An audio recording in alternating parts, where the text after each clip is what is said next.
ప్రపంచ పటంలో పాకిస్తానే లేకుండా పోద్ది. బాక్సాఫీస్ దగ్గర యువ సామ్రాట్ అక్కినేని నాగ చైతన్య నటించిన లేటెస్ట్ మూవీని తండేల్ సినిమా వరల్డ్ వైడ్గా 37 కోట్ల భారీ ప్రీ రిలీజ్ బిజినెస్ సొంతం చేసుకుని సుమారు 1700 వరకు థియేటర్లలో గ్రాండ్గా రిలీజ్ను సొంతం చేసుకుంది. ముందుగా ప్రీమియర్స్ను పూర్తి చేసుకున్న సినిమా ఫస్ట్ హాఫ్ బయటకు వచ్చేసింది. కథ పాయింట్ను పూర్తిగా రివీల్ చేయడం లేదు, కానీ ప్రేమికులు అయిన హీరో హీరోయిన్స్కి ఒకరింటి ఒకరు ప్రాణం. కానీ అనుకోకుండా వీళ్ళు విడిపోవలసి వస్తుంది. హీరో పాకిస్తాన్లో ఇరుక్కోగా వీళ్ళ ప్రేమ ఏమైంది, ఆ తర్వాత కథ ఏంటి అనేది సినిమా చూసి తెలుసుకోవాల్సిందే. కథ పాయింట్ కొంచెం రొటీన్గానే అనిపించినా కూడా ఎంచుకున్న నేపథ్యం డిఫరెంట్గా ఉండడంతో సినిమా చాలా వరకు ప్రెస్ ఫీల్ని కలిగించే విధంగా చెప్పొచ్చు.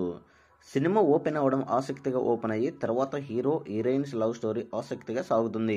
మంచి సోల్ఫుల్ మ్యూజిక్తో ఒక టెంపోని అలానే మెయింటైన్ చేస్తూ సాగగా ఫస్ట్ హాఫ్ కథ పెద్దగా లేకపోయినా ప్రీ ఇంటర్వెల్ నుండి ఇంటర్వెల్ ఎపిసోడ్లు మెప్పించిన తర్వాత ఓవరాల్గా ఫస్ట్ హాఫ్ ఎబై యావరేజ్ లెవెల్లో ఉంది.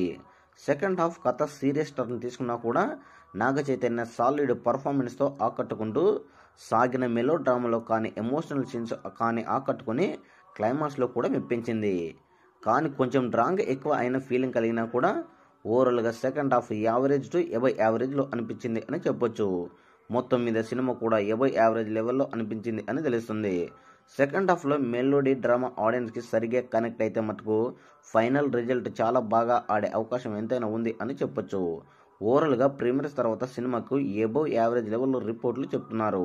ఇదే రేంజ్లో టాక్ కానీ దీనికి మించిన టాక్ కానీ రెగ్యులర్ షోల టైంకి సొంతం చేసుకుంటే ఇక బాక్స్ ఆఫీస్ దగ్గర నాగ చైతన్య మ్యాజిక్ చూపించే అవకాశం ఎంతైనా ఉంది అని చెప్పొచ్చు.